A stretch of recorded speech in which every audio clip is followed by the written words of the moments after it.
behind the show for a long, long time, Mr. Carl Cantalupi. Someone was asking me yesterday if I had spoken with Carl in a while, and I have not, and I need to give him a call to check up on him and Miss Ruth. They actually are living in Pennsylvania, and the last time that I did talk with Carl, he was just happy as could be. But I want to let you know that our special guest today on the program is the gentleman that kind of came in and filled the shoes of Mr. Carl Cantalupi. And this gentleman's name is Johnny Coley, and he's an all-around good guy. And I think Johnny has made a lot of friends over the last almost 2 years. He's been on the job. December will be 2 years on Johnny. And I think he's filling Carl's shoes very well. You know, Johnny is wide diverse in the horticultural industry. You know, him and his family owned a nursery in STEM for a great number of years. A lot of you is probably familiar with Coley Bunch Nursery. And it wasn't just a little hole in the wall nursery. It was a big place. But Johnny, more or less, has cultivated his knowledge over the years. And either way, I think that... Still cultivating. There you go. And I think that Carl was really pleased when you accepted, you know, the horticultural position for a person in Granville counties. And anyway, Johnny, but again, thank you for what you're doing. And you've tried to start up some new things, and you've also tried to continue some of the ideas and things that, you know, Carl Cantalupi has started. But again, the Gardener's Corner program is heard Fridays. We film it and replay it on TV Channel 10 Saturday mornings. That can be found on Spectrum Channel 191, and we're live on the radio on Fridays on WKRX and WRXO. And need to make mention of our sponsors, because if it wasn't for our sponsors, the show wouldn't be possible. T.G. Brooks Company, South Boston Memorials, and Our Pride Foods. But anyway, Johnny, you know, we've had some pretty nice weather considering July. Wouldn't you agree? Yeah, any days you can get like we had over the weekend in July, you can definitely be thankful for. That's for sure. I was talking to a guy one day, I forget, Monday, I think, first part of the week, and it was just a beautiful day, and he said this was a gift. And he said, and anytime you can get low humidity and 80s in July, you just count it as a gift and enjoy it. Days like that don't last long enough. It's a problem. You can't get enough done during those days. That's exactly right. You know what? Now, last Saturday, you know, here in Person County, it may have been a shower or two, but it was a really nice day last Saturday. You know, it's kind of cloudy, a little bit on the cool side in the 70s, and I had wondered, you know, for a big part of the day last Saturday, was it going to rain? But we never had any rain at home, and I was around the farm most of the day. But I happened to watch WRAL TV5 News that night, and they was talking about parts of Wake County got between 2 and 3 inches of rain. And I looked at the radar Saturday morning, and it was right on the Granville County, Wake County border heading south, and I knew we weren't going to get anything. Well, I wish we would have gotten some of that. Well, we could use some rain around here. We had a little shower day before yesterday, and I guess in some parts of the county, maybe a little bit heavier than others, but I was actually mowing grass yesterday, and I happened to notice that, you know, some of the red clay soils have started to crack open. Yeah. And ladies and gentlemen, when it's like that, it's pretty dry. Yeah. And one of the points that I'm leading up to make is, I think we all sometimes feel that we got more rain than maybe we necessarily did. One way you can keep up with it is get a rain gauge. And just to give you some numbers that I've been told over the years. I'm pretty gullible, so I'll believe pretty much anything. It may not be true. Let me stress that. But 1 inch of rain on 1 acre constitutes somewhere around 26,000 or so gallons, I've been That's told. pretty close, yeah, pretty close. So what I'm getting at is, even though we may be getting a spotty shower here and there, you know what? It's probably not enough for your vegetable garden plants. Would you agree, Johnny? Well, usually they recommend about an inch per week. An inch per week is what they usually say most gardens will require in order to keep them going this time of year once they get the root system established and everything. So we unfortunately seldom get that average. You know, we'll either get a thunderstorm and get 3 inches in 30 minutes. That's right. And then half of that runs off. So it is critical this time of year to keep the water on the plants. I know I've seen some irrigation on tobacco plants, especially trying to get some weight on the leaves of the tobacco. And it depends on your soil a lot of times. And, you know, like you said, some areas have got some rain over the last couple of days, and that's been good. But it is critical to keep the water on your vegetables this time of year, because they've really established that root system, and going to require, and most of them now, Rob, are beginning to produce fruit, and that Right. even takes more water for the fruit. But if you can just give it a consistent amount, that really does help. Back in the springtime, when we got all the rain, some people had some tomatoes planted, and the tomatoes were up some pretty good size, and we started getting a lot of rain, and the leaves sort of curled, those bottom leaves curled a little bit, and it's just a matter of too much water uptake at one time, and there's nothing really you can do to correct that. It doesn't hurt the plant per se, but it does sort of give it that curled look, and I've seen a lot of plants keeping that curled look even through the growing season, and that's normal for a wet spring like that. And then inconsistent watering also can affect blossom end rot. That's something that is a calcium deficiency, but calcium can be affected by how much water is taken up and taken up through the water. So if you have, you know, real wet and then real dry, real wet and real dry, it can cause blossom end rot, and you can have all the calcium in the soil that you need. It's just a matter of the plant can't take it up. So. Right. Well, you know, Johnny, we have talked about it. If you can avoid it, you don't want your vegetable plants to go from one extreme to the other, meaning too much water to bone dry. Now, if we have just heavy rainfall, you know, you can't control that, but one thing you can help do is keep a good moisture level in the soil. And something that you should bear in mind whenever you are planting something, you need to thought about a plan. Well, if it's picture perfect weather, I won't have to haul or irrigate any, but you need to have in the back of your mind a plan B in case it isn't a picture perfect year. And also, talking about tomatoes, I was telling someone this several days ago, and I think a lot of times when you tell people certain things, they look at you that you're half crazy. And one of the things that I was telling someone earlier this week, they were saying that, you know, I've got a few tomatoes on the vine that is starting to turn, and I'll be glad when they get ripe so I can pick them. And my reply was, when a tomato starts to turn, go ahead and pick it off of the vine.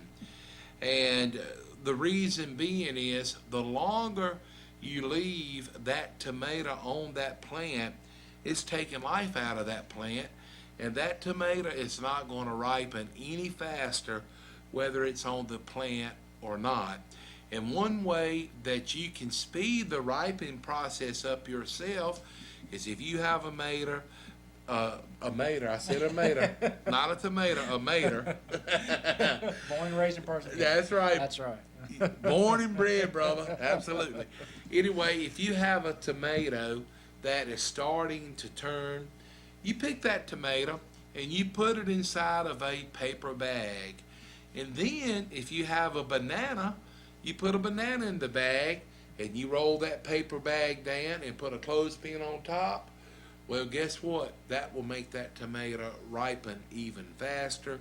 The banana puts off ethylene, Ethylene gas. and believe me, I didn't come up on this on my own. I wish I could. There's some research-based knowledge behind that. Absolutely.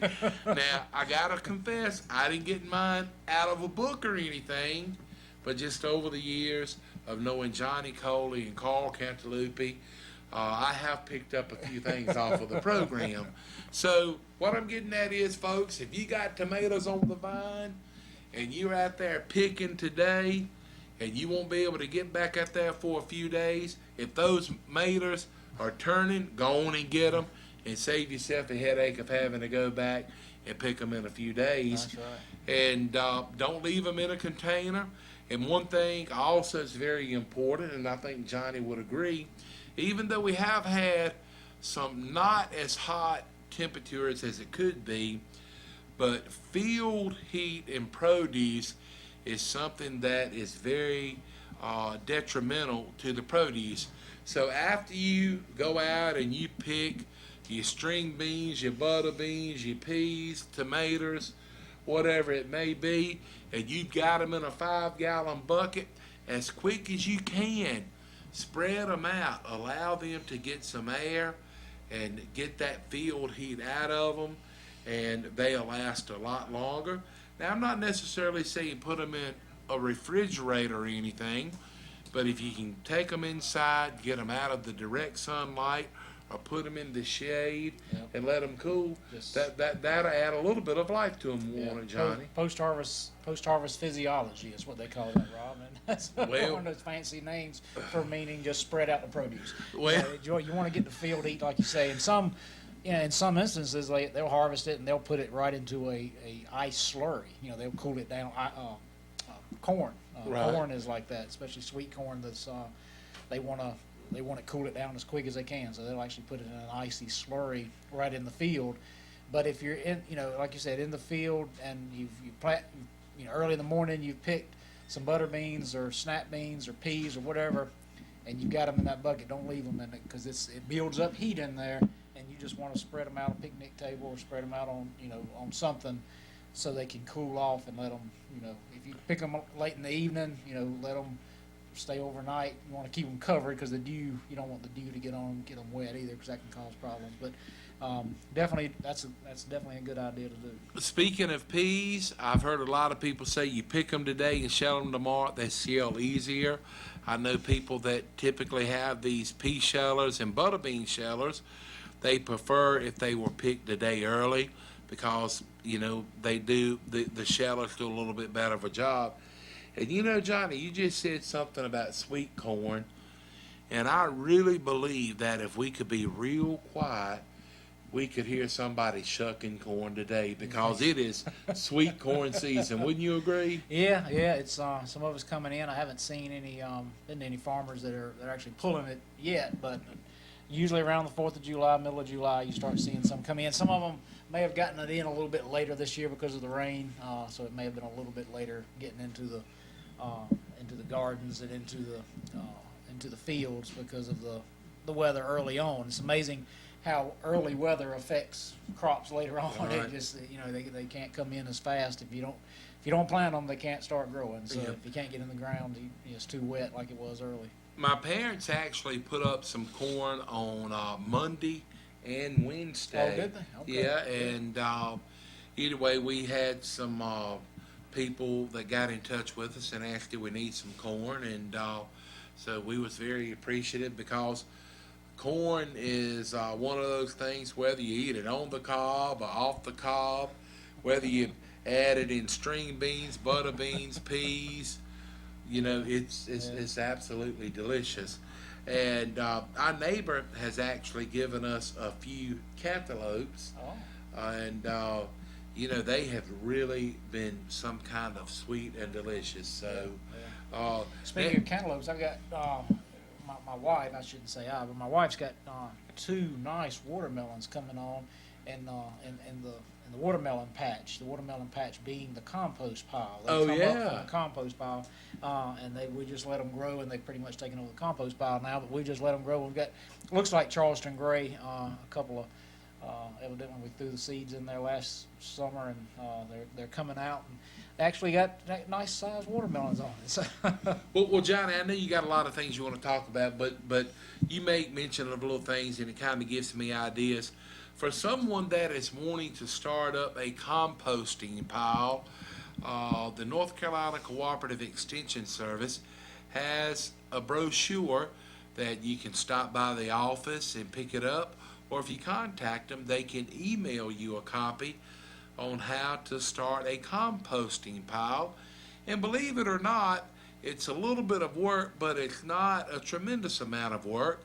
And, before you know it, here it is, July. It's not going to be too long. Leaves are going to be falling. Leaves work good in a compost pile. grass clippings are great for the compost pile. Also, eggshells. Now, some things you don't want to put in there is meats, and also tomato plants. When your tomatoes stop bearing, it's not really a good idea to put your old tomato plants in your compost pile. And also, every now and again, if you do have a compost pile, it's a good idea to sprinkle a little bit of 10-10-10 fertilizer in it. That kind of helps speed up the breaking down process. And every now and again, if you want to burn off a little bit of energy and burn some calories, get out there with a pitchfork or a shovel and kind of turn it up and stuff. And that way maybe you can help speed the process up. But And what the fertilizer is doing, the 10-10-10, is in compost, anything breaking down like that, you're trying to keep the nitrogen carbon ratio at about a 25 to 30 parts carbon to 1 part nitrogen ratio, and that 10-10-10 gives you a little extra nitrogen if you've gotten too much carbon. And you mentioned not putting your tomato plants into the compost pile, and the reason for that is usually it has some diseases on it that you don't want to carry over to the next year. If you managed it well enough and you got the heat up, it would kill that fungus, but it's not worth it. It's really because some of them will not be killed by the temperature. So it's better anything that's diseased, that is diseased, it's better just to get rid of it rather than put it in the compost pile. And also something else, when you talk about tomatoes and diseases, it's a good idea to rotate your crops on a yearly basis. So if you've got a place that you have been planting tomatoes in year after year after year after year, now we're not saying that you're going to have diseases, but when you're planting tomatoes in the same spot year after year, you're just kind of opening the door and the window of diseases, and allowing them to come in. So just bear those few thoughts in mind. T.G. Brooks Company, in business since 1936. It doesn't matter the time of the year. Those hand-cut ribeye steaks are delicious on the grill. And this time of the year, get you one of those White Mountain ice cream freezers. It'd be some kind of tasty. You always make me hungry, Rob, when you start talking about steaks and ice cream. I know it. Don't get much better. T.G. than that. Brooks, they have plumbing supplies, vegetable garden plants, beautiful flowers, hanging baskets. So what I'm trying to get at is, if you have never shopped at T.G. Brooks Company, take a few minutes. Friendly people there to greet you. T.G. Brooks Company, located downtown Timberlake, 411 Helena Maria Road. Here in July, two things are important to a lot of us here in Person County. Number one is getting those delicious vegetables and pickles put up for the winter, whether you grew them or bought them at one of the two farmers markets. T.G. Brooks Company has all your canning jars in half pints, quarts, half gallons, and they have pressure cookers, bath canners, strainers, funnels, in fact, all of your canning supplies. They have stone jars for pickling, too. Number two, the second thing is keeping everything green, and T.G. Brooks Company can handle all kinds of watering needs First of all, they have sprinklers, water hose, sprayers, and water hose parts. They have irrigating equipment too. T.G. Brooks Company also has your piping for irrigating, and they have gas-powered pumps. A reminder, T.G. Brooks Company has Bartlett Animal Feeds, and they have dog fences and famous Pride dog food by the bag. Also, it's time to beautify your property while you're outdoors. They offer so many kinds of mulch in bulk form or bagged, and you can get it by the large scoop, too. They have delivery service available also. Bring your truck, trailer, and they'll load it up for you. When it comes to yard tools to do the work, they have your hose and diggers and choppers and everything you need to beautify. Be sure to enjoy the day with your family by ending a day with delicious hand-cut ribeye steaks sold and cut to your width and cook it up on the grill. And then ice cream made with a White Mountain ice cream freezer for these hot days, available at T.G. Brooks Company. They've served the farmer, homeowner, and landscaper in the area since 1936. Here we are back on the Gardener's Corner program. Our resident expert of the day is Johnny Coley. Johnny is a horticultural agent for Person and Granville counties of the North Carolina Cooperative Extension Service. And ladies and gentlemen, we try to stress this, and it's 100% true. The Extension Service office is there to help out if you have a problem and you do not know the solution. And in some cases, when you approach them with a problem, they may not know the answer and the way to solve your problem, but with the power of A&T State University and North Carolina State University backing them, they have the means and the knowledge to get to the bottom of what problem it may be that you're having. And whether it's a landscape issue, maybe you're having some trouble with some trees in your yard, it's just so many different things that they offer. And you know, they have a health and consumer science agent, and also they have a crops agent, a horticulturalist, as we mentioned, Johnny Coley. It just goes on and on. Livestock agents. If maybe you've got, you know, some hogs or cattle that you got something going on and you just can't figure out what it is, contact your local Cooperative Extension Service office. Most of the time, everything that they do is free of charge. Now, it is sometimes some testing that you may want done on aquatic weeds, or if you want to have your hay tested for the percentage of protein in your hay. It's a few charges from time to time on things. But one thing that is free as of right now, and it will be free until December 1st, is soil samples. Johnny, here it is again, in case people don't know, it's July. Next month is August. The following month is September. And September is a time to start working on cool season lawns. And so it'd be an opportune time to go ahead and get that Go ahead soil and get sample. your soil sample done. You'll be ready. Usually this time of year, you're looking at about a 1 to 2 week turnaround for soil samples. So getting those soil samples, go ahead and take them. You know, after a nice shower or something of rain you get, it'd be easy to take your sample, go ahead and get it, bring it to us. We'll, you know, send it off. You'll still have plenty of time to get a game plan together for your, like you say, the cool season, mainly fescue. When we think of cool season around here, there are other turf type grasses that would, you know, that you could use, but mainly is the fescue here as far as a cool season grass. And you have the Bermudas and your zoysia, the warm season, and you know, you wouldn't fertilize them in the fall. You'd fertilize, in fact, you fertilize them now a little bit, but the fescue is mainly what we're doing the soil test for, getting ready for the fall seeding or fertilizing or liming. Just decide, you know, determine what you need to do in the fertilizer. I mean, because you can, you know, without a soil test, you know, I've had a lot of people say, well, just, you know, I line my yard every year. Well, that's all fine and good if you need to lime your yard every year, but your pH may be okay and you don't need to lime your yard every year. I've seen a lot of pH come back, 6.5, 7.0, and that's, you can have too high of a pH. So then you And need you're to have- wasting money. Exactly. The time and money, and both are very precious. So it is it is free of charge up until Thanksgiving. Usually we use the Thanksgiving time frame as far as getting in the samples, just to make sure you get them in time.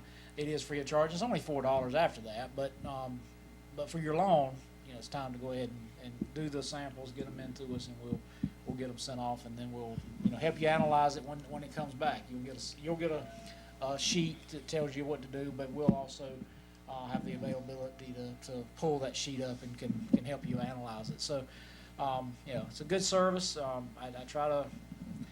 People probably get tired of me saying, do a soil sample, but it is. I mean, it's hard to know exactly what you need nutrient wise unless you do a soil sample. One of the services you were talking about that you do have to pay for is a tissue sample, and that will tell you what's actually in the strawberry growers, tomato growers, any crops. You can actually send in a tissue sample, just some leaves of the plant, and they can tell you what the nutrients are in the plant right there. Now that does cost not.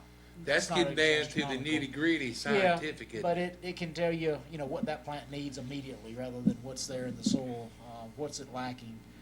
And that's after you've done a soil test. The soil's not going to change a whole lot over the course of the growing season, but if it's not taking up a nutrient and that nutrient is deficient or toxic, if it's too much of a particular nutrient in the plant, you can do a quicker correction by knowing what's in the tissue sample. So that's something that can be done. Usually it's growers that do that over the homeowners. Johnny, if I'd ever heard of people doing tissue samples in vegetable plants, I do not recall. Johnny, I went off on a grazing adventure yesterday afternoon, but before I tell you about that, also we'll make mention of this. Over the next few weeks or so, you need to be doing a loan analysis of your loan, and what I'm talking about, it is ways if you have weeds and undesirables in your lawn, it is ways to control them. But typically, if you have, say, 50% or more weed content than you do grass in your lawn, a lot of times the best way to do it is to start over from scratch. And so if you're out mowing the lawn or out walking in the yard, just kind of do a little analysis and get some idea of what percentage of weeds versus grass you have in your yard. And because coming up, the best way to take care of this, if you decide to do a 100% total lawn renovation, you're going to want to be thinking about spraying your lawn with glyphosate within several weeks or so, because what basically happens is after you receive your soil samples that tell you how much fertilizer and or lime that you need nitrogen wise on your lawn, what you can basically do is get those soil samples, spray your entire lawn with glyphosate. A lot of people, I guess the shelf name is Roundup. And then after you spray your lawn, you allow it a week to 2 weeks to die. You go ahead and you put out your recommended amounts of lime and nitrogen, and then you till the soils up, and then you have to wait a few weeks to kind of let that stuff decay, and then you start over fresh with the new grass seed and things like that. So with that being said, just be mindful of when you're out and about, and it might not be your entire lawn. It could be certain areas that you say, well, I think I'd be better to just till this up and reseed this area. But before you till it up, go ahead and get your soil sample, spray it with Roundup, let it die, then till it up. You know, after you have applied your fertilizer, and by tilling it up with your fertilizer in that gets it into the ground Yeah. a little bit better. So, And you can do selective, if it's mostly broadleaf, you got a 50-50 broadleaf grass, if then you do have a selective herbicide that'll Yeah, kill the broadleaf. So, depending on, what you want your yard to be, if some people say if it's green and if it's grass, then I'm okay with it. yeah, well, I was regardless, getting ready to say, people say that, and there's a lot of people don't like the broadleaf in there. That is, just keep the grass, whether it's crabgrass or Bermuda grass or fescue, whatever it is. But they don't like the broadleaf. So you can do selective herbicides for the broadleaf to get rid of them without doing a total kill.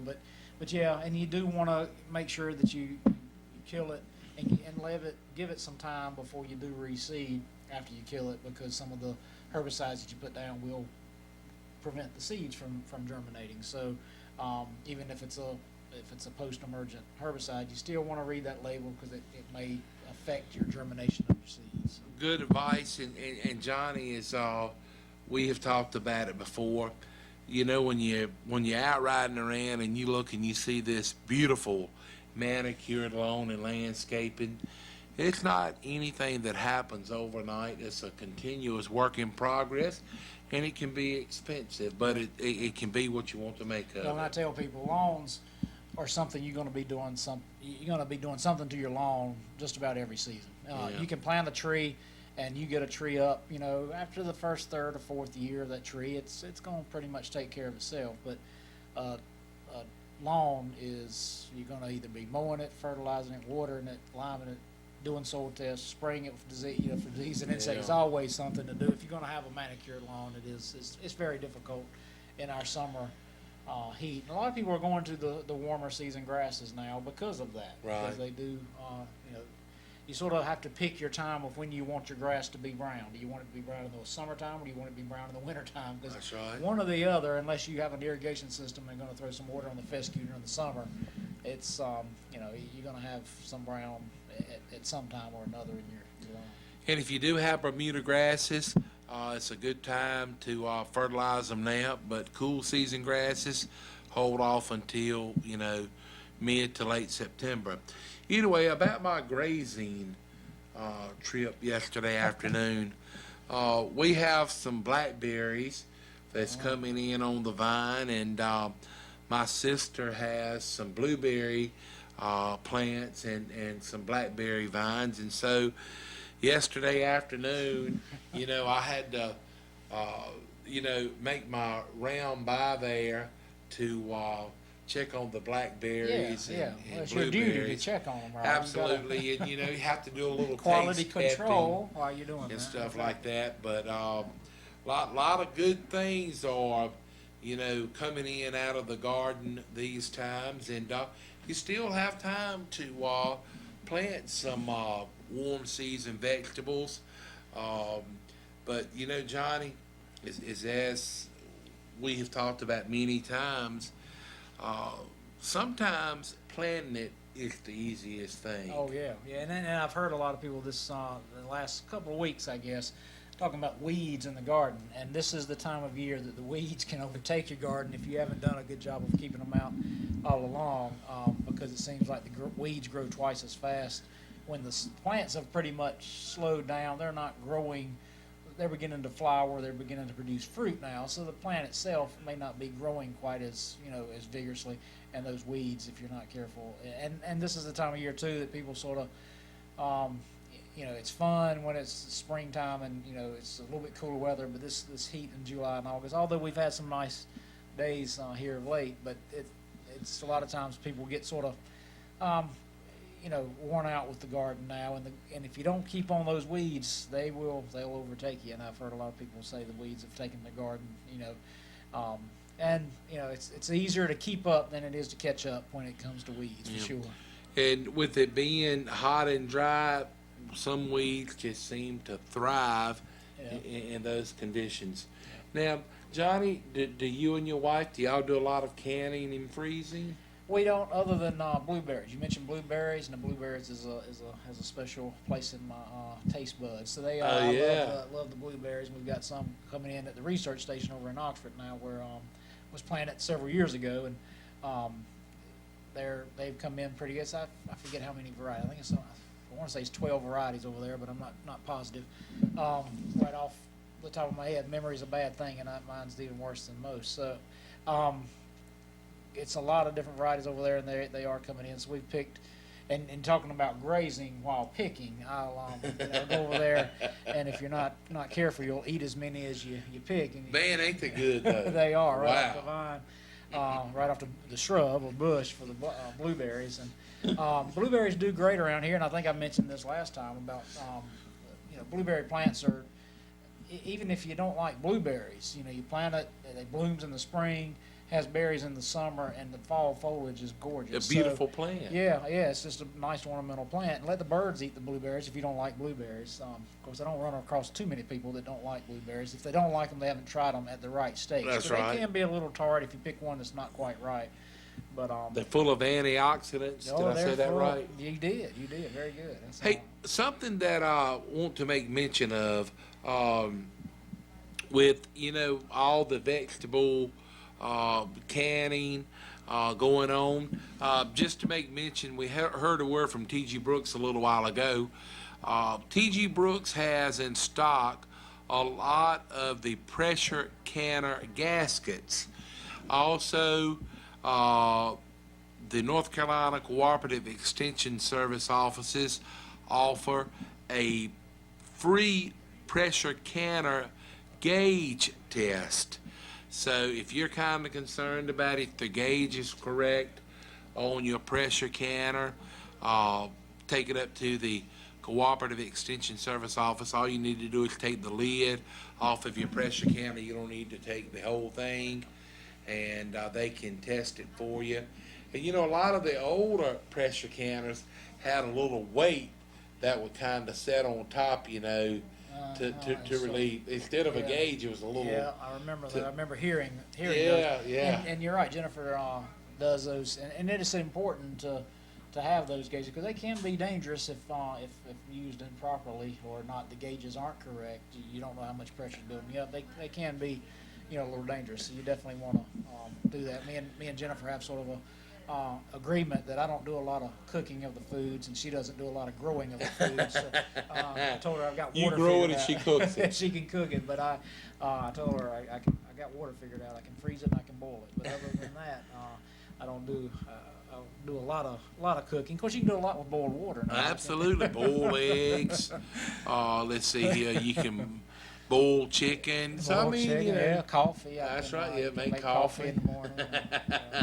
But we're talking about making stuff, cooking. You're getting me hungry again, but it's almost lunchtime. The blueberry pancakes. I've had some fresh blueberry pancakes here the last couple of Sunday mornings. Oh, yeah. Get up and fix those, and those are pretty good. Maple syrup. That is. Yeah. Hey, we're going to get a word on for South Boston Memorials, but a couple of quick things before we do that.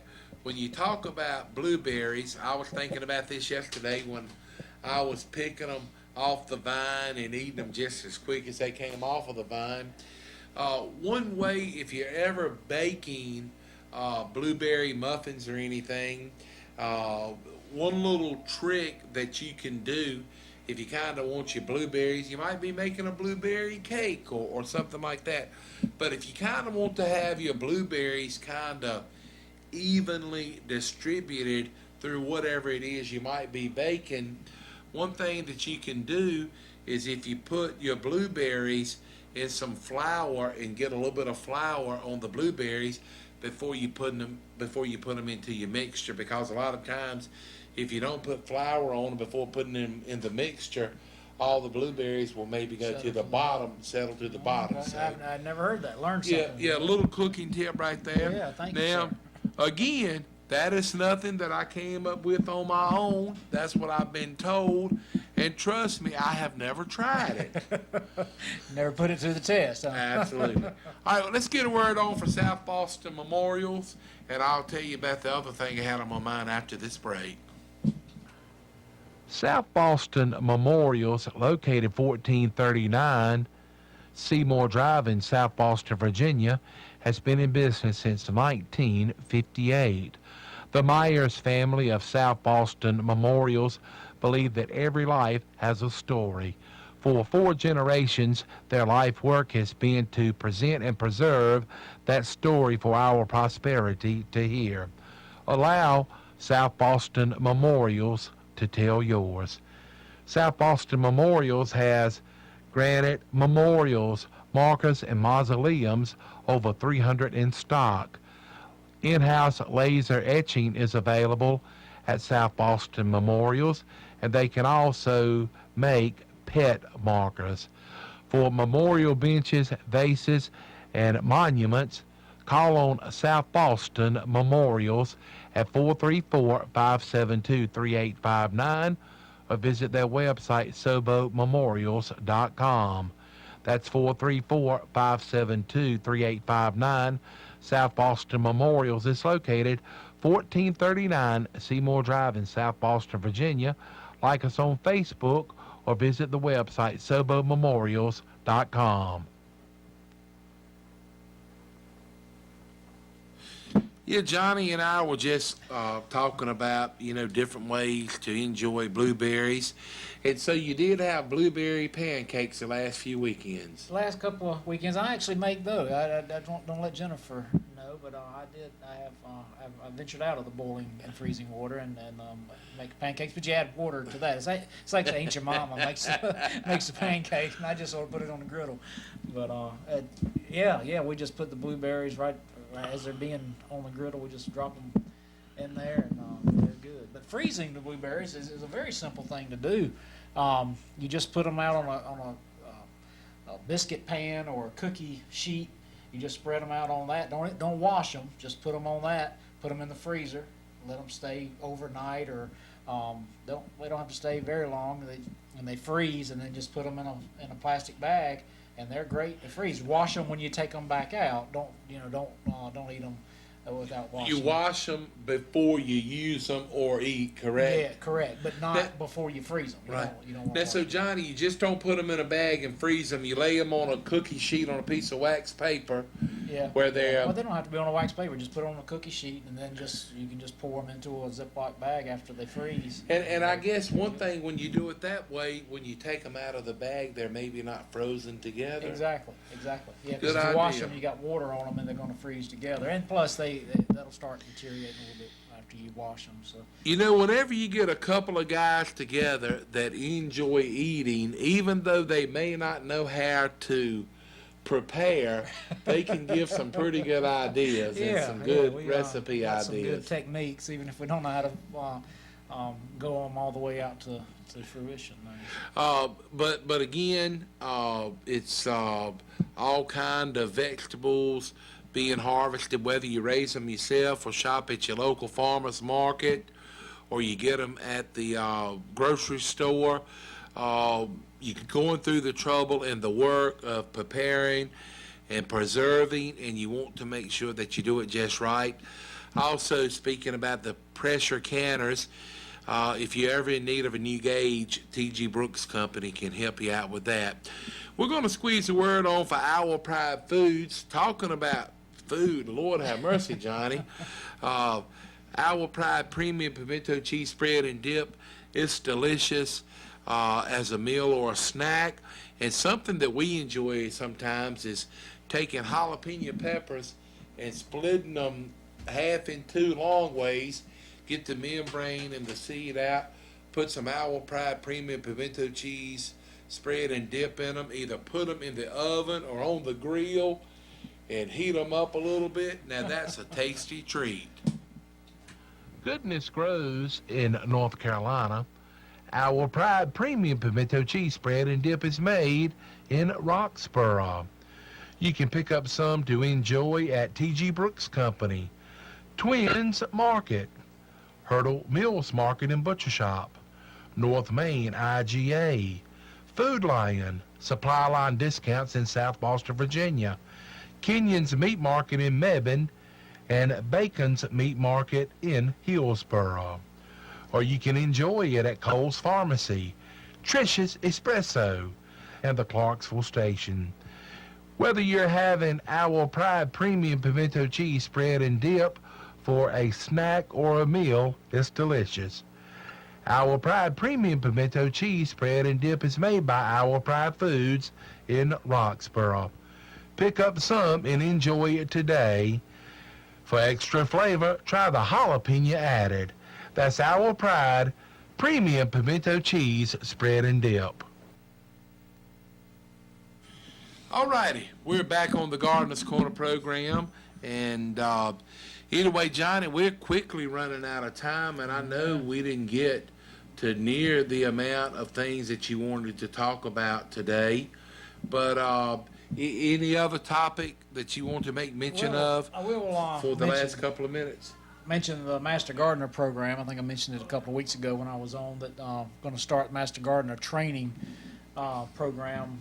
Starts in August 16th, I believe is the date. It's a Thursday. It will rotate between Granville and Person County. We'll have it at the Extension Service office, both in Granville and Person County. And 1 week we'll have it in Granville, next week in Person. So it just rotates back and forth. But that starts up, and we'll be talking different subjects. We'll be talking about it's composting that we mentioned earlier. We'll talk a little bit about the botany of the plants, so you'll understand a little bit more about what the technical part of it. Try to cover that a little bit.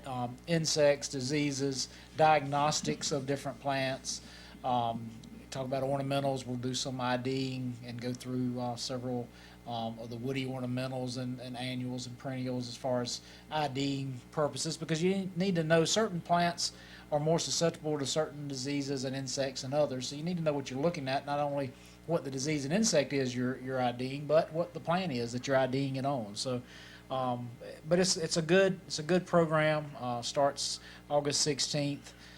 Just call the Extension Service either in Person County or Granville County, and we'll get you signed up for that. It is $120. It's a 14-week course.